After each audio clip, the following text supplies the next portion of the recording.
Hi friends नमस्कार। चलते आज एक नुआ रेसिपी सहित भिडियो को आरंभ करवा। आज भिडियो आम प्रस्तुत करवा मुड़ी घंट। भोजरे प्रस्तुत होता मुड़ी घंट किपर घरे प्रस्तुत करवा चलते आज आम शिखा। एथिरे मु व्यवहार करने आलू बीन्स और गाजर।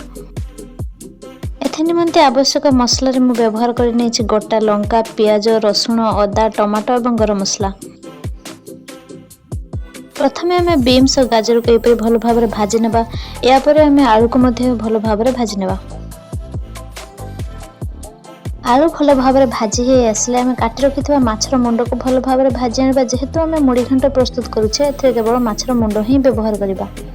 एबे कड़ाई किछि तेल ऐड करी काटी रखि पियाज और गोटा लंका को देदेबा। यह टिके भाजी हो आसले एथिरे रसुण देदेबा।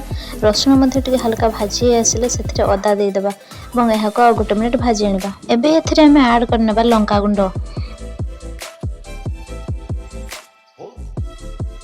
एबे मसला टिके भाजी हो आसले एथिरे आम टमाटो ऐड करनेबा और स्वाद अनुसार किछि लूण ऐड करी मसला को भाजीबा पई छाडी देबा।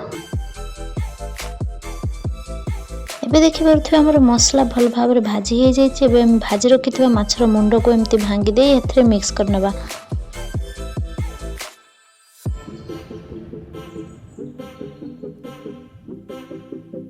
एबे एथिरे हम भाजी रखिथिबा परिबा गुडी को ऐड करने यहाको भल भाव में मिसै नेबा।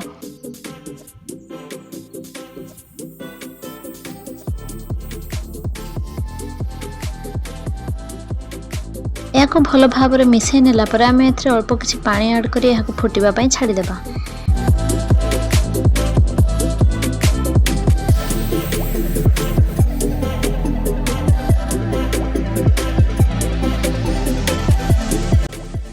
एबे देखि पारुथिबा हमर रेसिपीटी प्रस्तुत हो जाइए।